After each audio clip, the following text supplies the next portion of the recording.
بسم اللہ الرحمن الرحیم الحمد للہ رب العالمین والصلاة والسلام علی سید المرسلین اما بعد فاعوذ باللہ من الشیطان الرجیم بسم اللہ الرحمن الرحیم۔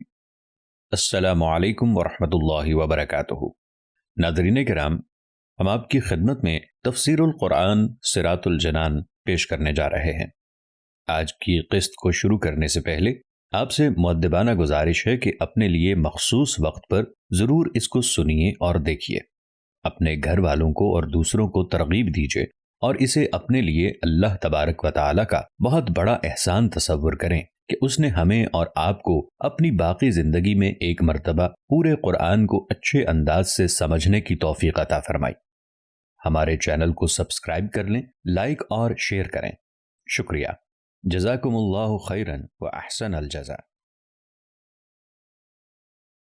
ناظرین کرام، الحمدللہ، اللہ کا بڑا کرم ہے جو اس نے اپنے حبیب کریم صلی اللہ علیہ وآلہ وسلم کے ذریعے ہمیں ایک ایسی کتاب عطا فرمائی کہ اگر ہم اسے اپنے تمام شعبہ زندگی میں اپنا رہنما بنا لیں اور حقیقی رہنما بنا لیں تو کبھی بھی گمراہی کا امکان ممکن نہیں ہے۔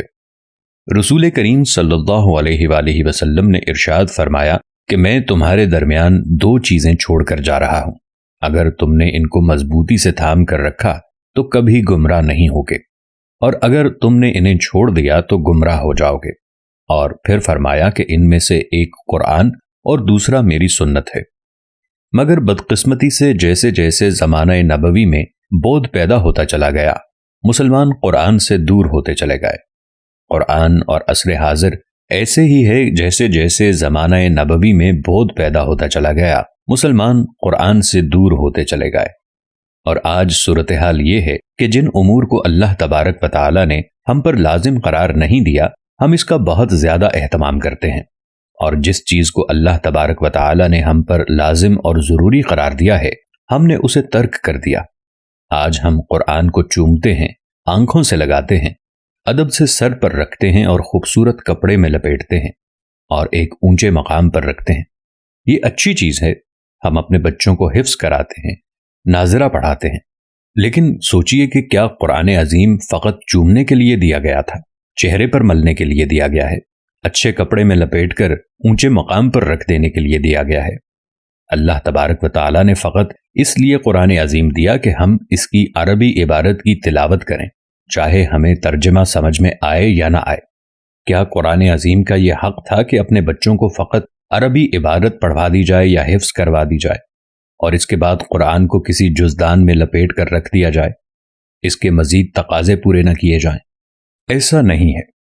میں آپ کو ایک مثال سے سمجھاتا ہوں۔ ایک بادشاہ نے اپنے ایک خادم کو ایک خط بھیجا اور اس میں کچھ احکامات تھے، اور بادشاہ نے یہ تلقین اس میں لکھی کہ جیسے ہی یہ خط تمہارے پاس پہنچے اور اس سے بیشتر ان احکامات کو ادا کر دینا، ان میں ذرہ برابر دیر کرنا، کوتاہی کرنا تمہارے لیے سزا کا سبب بن سکتا ہے۔ جب وہ لیٹر خادم کے پاس پہنچا تو وہ یہ نہیں پڑھتا کہ اس میں کیا لکھا ہوا ہے، بلکہ وہ اس خط کی تعریف میں لگ گیا اور کہنے لگا، واہ کیا خوبصورت خط ہے، کتنا پیارا لکھا ہوا ہے، کتنی پیاری روشنائی استعمال کی گئی ہے، سبحان اللہ۔ اس کے بعد اس نے اس کو لپیٹا، ایک خوبصورت کپڑے میں رکھا، آنکھوں سے لگایا، چوما، سر پہ رکھا اور اونچے مقام پر رکھ دیا۔ اب اس خادم کی عادت تھی کہ روزانہ اس خط کو باہر نکالتا تھا اور بغیر پڑھے چوم کر آنکھوں سے لگا کر دوبارہ رکھ دیا کرتا تھا۔ کچھ عرصے بعد بادشاہ نے اس کو دربار میں طلب کیا اور پوچھا کہ کیا تم نے ان احکامات پر عمل کیا؟ اس نے معذوری کا اظہار کیا اور کہا کہ حضور مجھے تو فرصت ہی نہیں ملی، میں تو اس کی تعریف میں لگا رہا، میں نے اس کو چوما، آنکھوں سے لگایا، اونچے مقام پر رکھا۔ اب میں آپ سے پوچھتا ہوں کہ کیا وہ بادشاہ کی طرف سے انعامات کا مستحق ہوگا یا سزا کا مستحق ہوگا؟ حالانکہ اس نے اپنی عقیدت کا اظہار بھی کیا ہے، محبت کا اظہار بھی کیا ہے، ادب کا اظہار بھی کیا ہے۔ اس نے خط کے ساتھ اظہار عقیدت اور ادب میں کوئی کوتاہی نہیں کی ہے، لیکن اس کے باوجود آپ اس بات کا اقرار کریں گے کہ وہ بادشاہ کی طرف سے سزا کا مستحق ہے۔ وجہ یہ ہے کہ جس مقصد کے لیے وہ لیٹر بھیجا تھا اس مقصد کو پورا نہیں کیا، لہٰذا جو اس پر لازم نہیں کیا گیا تھا وہ اس نے پورا کیا، اور جو لازم اور ضروری قرار دیا گیا تھا اس سے کوتاہی برتی تو وہ سزا کا مستحق ہو گیا۔ بالکل یہی معاملہ ادھر بھی ہے کہ قرآن عظیم کو چومنا، سر پہ رکھنا، آنکھوں سے لگانا، اچھے کپڑے میں لپیٹنا، ادب سے اونچے مقام پر رکھنا اچھی چیزیں ہیں، مستحب کام ہے، اس کے استجاب کا کوئی انکار نہیں کر سکتا۔ لیکن قابل توجہ بات یہ ہے کہ کیا اللہ تبارک و تعالی نے ہمیں فقط انہی کاموں کی ترغیب دی ہے، انہی کاموں کا حکم دیا ہے؟ میرا غالب گمان ہے آپ پورا قرآن پڑھ لیں گے تو قرآن عظیم میں کسی مقام پر یہ نہیں ہے کہ قرآن کو چومو، اس کو آنکھوں سے لگاؤ اور اونچے مقام پر رکھو۔ ہاں، یہ ادب کا طریقہ ہے کہ مستحب طریقہ ہے، اس میں کسی کو انکار نہیں ہو سکتا، لیکن اللہ تعالیٰ نے ہمیں قرآن دیا تھا ہدایت کے حصول کے لیے، اسی لیے بالکل ابتدا میں اللہ تبارک و تعالیٰ نے ارشاد فرمایا، بسم اللہ الرحمن الرحیم، الف لام میم، ذالک الکتاب لا ریب فیہ ھدی للمتقین۔ اللہ تعالیٰ ارشاد فرماتا ہے، الف لام میم، یہ وہ ذیشان کتاب ہے جس میں شک کی کوئی گنجائش نہیں، یہ متقین کے لیے ہدایت ہے۔ یہاں پہ ہدا ہدایت ہادی کے معنی میں ہے، یعنی یہ قرآن متقین کو ہدایت دینے والا ہے، اور لازمی سی بات ہے ہدایت کا حصول اس وقت ممکن ہے کہ جب ہم قرآن کو سمجھیں گے، ہم اس کا ترجمہ پڑھیں گے، اس کی تفسیر سمجھیں گے، ہمیں یہ معلوم ہوگا کہ اللہ تعالیٰ اپنے بندوں سے کیا چاہتا ہے، تب ہمیں معلوم ہوگا کہ قرآن عظیم سے ہدایت کس طرح حاصل کی جا سکتی ہے۔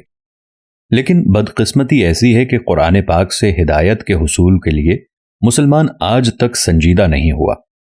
ہمارے سننے والوں میں ہزارہا مسلمان ہوں گے جنہوں نے قرآن مجید کو پڑھا ہی نہیں، اور ہزارہا ایسے ہوں گے کہ قرآن پڑھا ہے لیکن فقط عربی عبارت پڑھی ہے، ترجمہ نہیں پڑھا۔ کروڑوں ایسے ہوں گے کہ جنہوں نے قرآن عظیم کی عربی عبارت تو پڑھی ہے لیکن آج تک پورے قرآن کو ترجمے کے ساتھ ختم کرنے کی زحمت گوارا نہیں کی۔ یہ کتنے افسوس کی بات ہے کہ اللہ تبارک و تعالی نے قرآن عظیم کو اس لیے نازل نہیں کیا تھا کہ فقط ہم اس کو مقدس کتاب سمجھ کر جزدان میں لپیٹ کر اونچے مقام پر رکھ دیں، بلکہ اللہ تبارک و تعالی نے قرآن عظیم کو ہدایت کے حصول کے لیے بھیجا ہے، اور قرآن کریم سے ہدایت کا حصول صرف اسی وقت ممکن ہے جب ہم قرآن عظیم کو سمجھیں گے، قرآن عظیم کو بار بار ترجمہ و تفسیر کے ساتھ پڑھیں گے، یا پھر قرآن کریم کی تفسیر کا کوئی ایسا پروگرام ہو جس میں قرآن عظیم کے مقاصد اور اس کے مفہوم کو آسان فہم انداز میں اور سہل انداز میں بیان فرمایا گیا ہو۔ جب ہم اس سے بار بار سنیں گے تب ہمیں معلوم ہوگا کہ اللہ تبارک و تعالی قرآن عظیم میں جو باتیں بیان فرما رہا ہے ان باتوں کا کیا تقاضا ہے۔ آپ غور کیجئے، اللہ تبارک و تعالی نے قرآن عظیم میں عذاب کی آیات نازل فرمائی، پچھلی قوموں کی عبرتناک واقعات بیان فرمائے، جنت کے انعامات کا تذکرہ ہے، میدان محشر کا تذکرہ ہے، قیامت کے ہولناک مناظر کو بیان کیا گیا ہے، انبیاء علیہ السلام کے قصص بیان کیے گئے ہیں، اس میں نصیحت بھی ہے، اس میں امثلہ بھی ہے۔ کیوں؟ اس لیے کہ ہم ان سے عبرت حاصل کریں۔ عذاب کی آیات پڑھیں تو دل میں خوف خدا پیدا ہوگا، یہ خوف خدا ہمیں عبادت میں بھی استقامت دلوائے گا، گناہوں سے پرہیزگاری پر پابندی پر ہمیں مدد دے گا۔ انعامات کے تذکرے پڑھیں گے تو نفس میں لالچ پیدا ہوگا، یہ مائل ہوگا آخرت کی طرف، جنت کی طرف۔ جب ہم انبیاء علیہ السلام کے قصص پڑھیں گے تو ہمیں معلوم ہوگا کہ انبیاء علیہ السلام نے اللہ تبارک و تعالیٰ کے پیغام کو عوام الناس میں عام کرنے کے لیے کتنی جدوجہد کی ہے، کس قدر آزمائشوں کا سامنا کیا ہے۔ جب ہم امثلہ پڑھیں گے، ضرب الامثال پڑھیں گے، اس سے ہمیں کچھ سیکھنے کا موقع ملے گا۔ ایک مسلمان قرآن عظیم کو پڑھتا ہے تو نہ اسے عذابات کے بارے میں کچھ خبر ہے، نہ جنت کے انعامات کا پتہ ہے، نہ وہ نماز کی آیات کو سمجھ پا رہا ہے، نہ انبیاء علیہ السلام کے قصص سمجھ پا رہا ہے، تو خود بتائیے کہ وہ ہدایت کیسے حاصل کر سکتا ہے؟ بدقسمتی سے ہمارا بچہ قرآن عظیم ناظرہ پڑھتا ہے تو ہم سمجھتے ہیں کہ ہم نے قرآن کا حق ادا کر دیا، ہم نے پورے دین کو سمیٹ دیا ہے۔ قرآن عظیم ناظرہ ختم کرنے میں ہم کہتے ہیں کہ بس اب دین کا تقاضا ختم ہو گیا، قرآن کا تقاضا ختم ہو گیا، اب بچے کو دیگر کاموں میں لگا دیتے ہیں، دنیاوی تعلیم کے حصول میں مشغول کر دیتے ہیں۔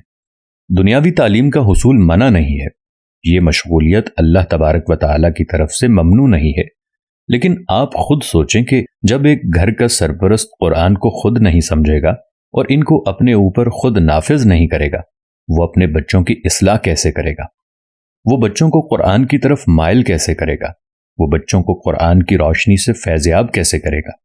قرآن کی برکات سے فیضیاب کس طرح کرے گا؟ اس کے لیے کرنا ممکن ہوگا۔ لہذا لازم ہے کہ قرآن عظیم کو ترجمہ اور تفسیر کے ساتھ پڑھا جائے اور قرآن عظیم کو سمجھا جائے، تب ہی ہمیں ہدایت حاصل ہو سکتی ہے۔ اگر ہم یہ رویہ اختیار نہیں کریں گے تو کبھی بھی قرآن سے صحیح طریقے سے فیضیاب نہیں ہو سکتے۔ لہٰذا آپ قرآن عظیم کو ضرور چومیے، ضرور اپنی آنکھوں سے لگائیے، ضرور اپنے چہرے پر ملیے، اچھے پاکیزہ کپڑے میں رکھیے، اونچے مقام پر رکھیے، لیکن قرآن عظیم کو سمجھنے کی کوشش کیجیے۔ اس وقت اپنے آپ کو ذہن میں لے کر آئیے کہ جب ہم بارگاہ الہی میں قیامت میں حاضر ہوں گے اور شدت سے غالباً یہ احساس ہوگا کہ اللہ نے کتنی عظیم کتاب دی اور ہم نے اس کتاب کو سمجھنے کی زحمت گوارا نہ کی۔